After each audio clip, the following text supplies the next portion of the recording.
অবশেষে জুলাই জাতীয় সনদ হলো। বিকেলে জাতীয় সংসদ ভবন প্রাঙ্গণে আয়োজিত অনুষ্ঠানে এতে স্বাক্ষর করল ২৫টি রাজনৈতিক দল ও জোট। এজন্য সবার প্রতি কৃতজ্ঞতা জানিয়ে প্রধান উপদেষ্টা বলেছেন, এর মধ্য দিয়ে অনন্য উচ্চতায় উঠল দেশ। আগামী সংসদ নির্বাচনেও দলগুলোকে এই ঐক্য ধরে রাখার আহ্বান জানান তিনি। মাহমুদ কমলের রিপোর্ট। দেশের বড় কোনো সংকটে এক হয়ে রাষ্ট্র গড়ার প্রতিশ্রুতি দেওয়ার এমন নজির এর আগে আর দেখা যায়নি। রাষ্ট্র সংস্কার নিয়ে প্রায় ৮ মাসের দীর্ঘ আলোচনা শেষে যে জুলাই জাতীয় সনদ তৈরি হলো, তাতে স্বাক্ষর করতে বৈরী আবহাওয়া উপেক্ষা করেই জাতীয় সংসদ ভবন প্রাঙ্গণে এক মঞ্চে বিভিন্ন রাজনৈতিক দলের নেতারা। মঞ্চে ছিলেন জুলাই শহীদ মীর মুগ্ধ এবং তাহির জামান প্রিয়র পরিবারের সদস্যরাও।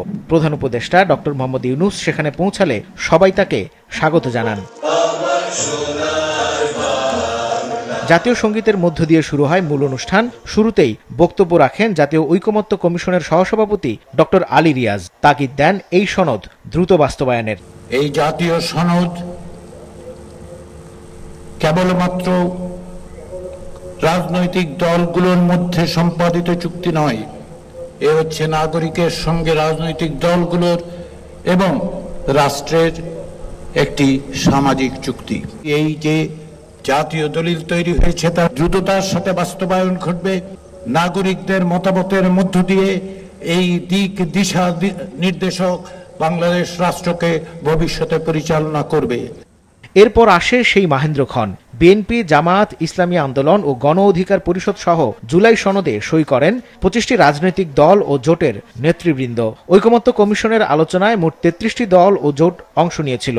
সনদে বেশ কিছু বিষয় নিয়ে আপত্তি থাকায় আগেই ঘোষণা দিয়ে অনুষ্ঠানে অংশ নেয়নি জুলাই গণঅভ্যুত্থানের আদর্শ নিয়ে গড়া দল এনসিপি সহ ৮টি দল। ঐতিহাসিক এই দিনটিকে মহান আখ্যায়িত করে প্রধান উপদেষ্টা ও ঐকমত্য কমিশনের সভাপতি ডক্টর মোহাম্মদ ইউনূস বলেন, এই সনদ দেশকে নবজন্ম দিল, পৌঁছে দিল অনন্য উচ্চতায়। যেই উদাহরণ আমাদের দেশের রাজনৈতিক বৃন্দ সৃষ্টি করেছেন, সেটা দেশের জন্য তো বটেই, সারা পৃথিবীর জন্য উদাহরণ হয়ে থাকবে। আমাদের সংবিধানের পরিবর্তনের মধ্যে নিয়ে আসলাম, সরকার চালানোর বিষয় নিয়ে আসলাম, অনেক বিষয় এসছে এই পরিবর্তনের ভেতরে। আমাদের নবজন্ম হলো আজকে। এই স্বাক্ষরের মাধ্যমে আমরা নতুন বাংলাদেশের সূচনা করলাম। আমরা একমত হয়েছি, এই একমত সুন্দরভাবে পরিচালনা করা, সামনের দিকে নিয়ে যাওয়া কিভাবে আমাদের কাছে সম্ভব হয়।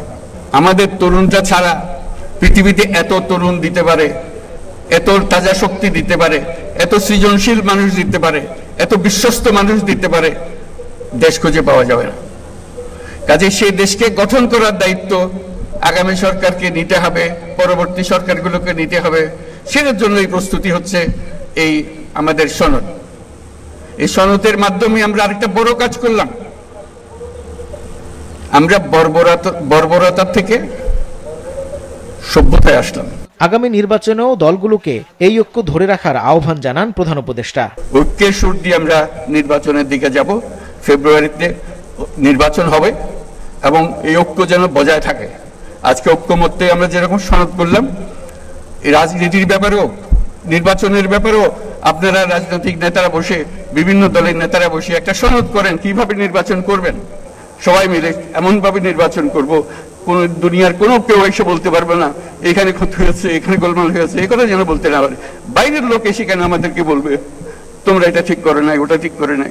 বিশ্বের জন্য একটা উদাহরণ হিসেবে আমরা সে নির্বাচনটা করতে চাই। এই সনদে নিজেদের অধিকার প্রতিষ্ঠার দাবিতে অনুষ্ঠানের আগে সেখানে জুলাই যোদ্ধাদের বিক্ষোভ, পুলিশের সঙ্গে সংঘর্ষ এবং অনুষ্ঠানে এনসিপি সহ ৮টি দলের অনুপস্থিতি, এসব বিষয়ে প্রধান উপদেষ্টা তার বক্তব্যে কোনো কথা বলেননি। মাহমুদ কমল, মাছরাঙা সংবাদ, ঢাকা।